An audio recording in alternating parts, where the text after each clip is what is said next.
Welcome back. So today we're talking about the law of cosines. We use the law of cosines when we're trying to solve a triangle, but the law of sines won't work for us. Okay, so maybe we don't have the right pieces of information or something like that, and so we're not able to use that. We can go to the law of cosines. So the way this is set up, so we have our triangle ABC, and then we have the sides opposite of those are little a, little b, and little c. So then we have these equations. A squared equals my other two sides squared, so b squared plus c squared, minus those two sides times 2, so 2bc, and then cosine of the angle. So whatever side we used here, then we're using the angle opposite of that, so cosine of a. So same thing here, b squared equals a squared plus c squared, minus 2ac, here's my ac, and then cosine of angle b. So the angle opposite of the beginning. C squared equals a squared plus b squared minus 2ab, so these two sides again, cosine of angle C. Alright, so let's see how this actually works.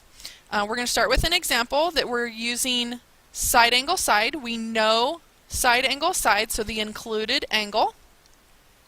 So we're going to be finding side A if we know that side C is 8, B is 10, and angle A is 60.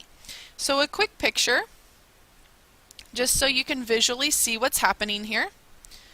So we have A, B, and C. So this angle A is 60. Side A is what we're looking for. Side B is 10. Side C is 8. So since we're looking for A, we're going to use this first one, the a squared. So let's go ahead and copy that. A squared equals b squared plus c squared minus 2bc cosine of angle A. Alright, so now that we have that, we're just going to be plugging in the information that we know and solving for what we don't know. So a squared we do not know equals b squared. B is 10, so that's 10 squared plus c. C is 8, so that's 8 squared minus 2. I'm going to put parentheses around this little series, so 2 times b, which is 10, times c, which is 8, and then cosine of angle A, which is 60. Okay? Alright, so then from here I'm just going to start simplifying. So a squared equals 10 squared is 100, plus 8 squared is 64, minus 2 times 10 is 20, 20 times 8 is 160, and then cosine of 60. So again, I'm going to keep simplifying. So a squared equals 100 plus 64 is 164, minus 160 cosine of 60. Alright, so from here I still have an a squared, so I'm going to do the square root. So a equals the square root of 164 minus 160 cosine of 60. Okay, so I just took everything here and put it underneath the square root symbol.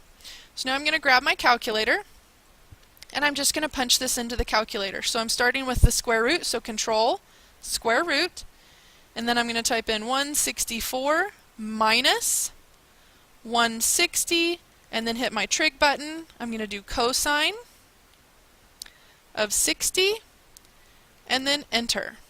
And I end up with 9 point, and then I've got this long decimal. We're going to round that to one decimal place, the nearest tenth. So we end up with 9.2.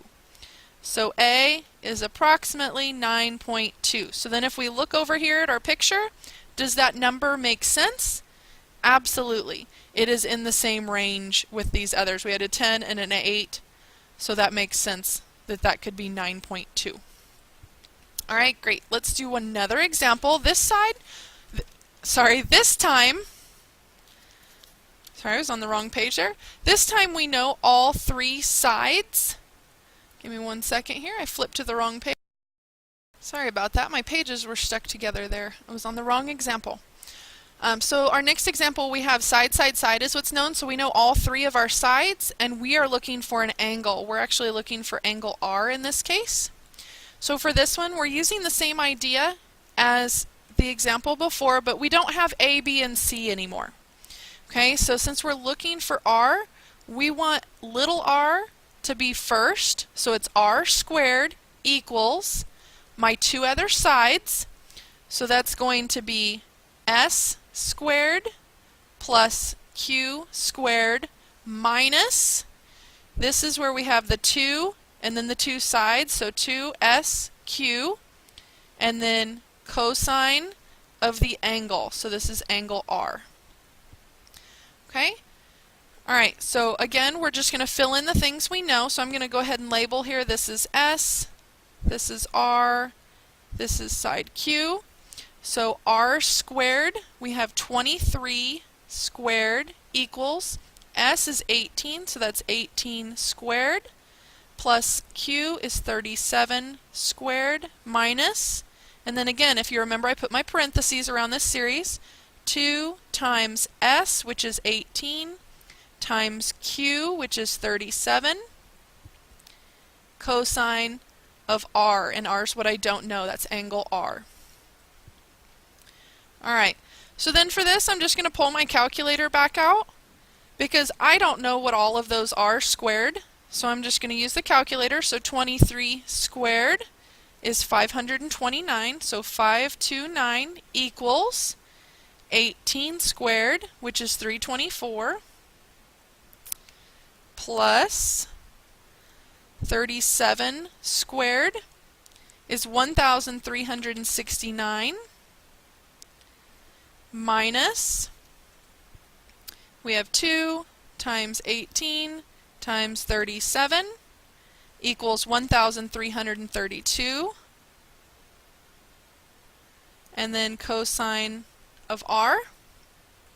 So then from here we're still going to combine. So I've got 324 plus 1,369 is 1,693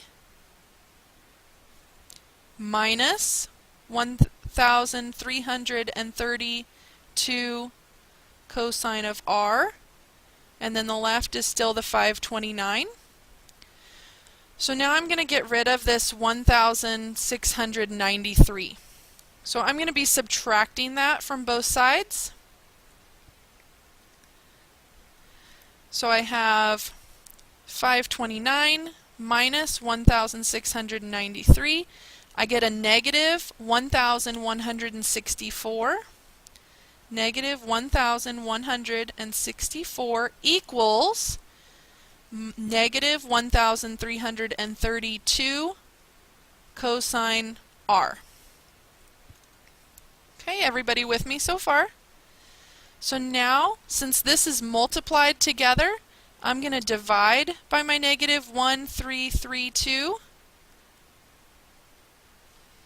Okay, so I'm left with 1,164 over 1,332.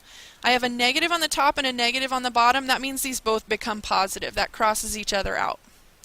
Equals cosine of R. I'm going to go ahead and slide down here. So I have this cosine still, so I'm going to multiply by cosine to the negative 1. If you remember, you can divide by cosine or multiply by its inverse.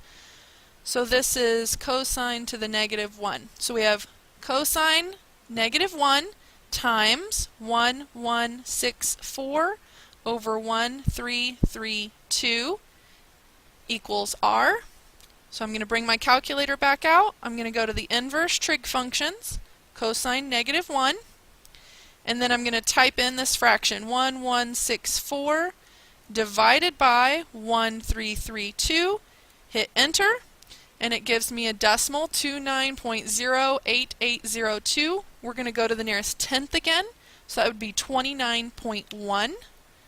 29.1 is approximately R.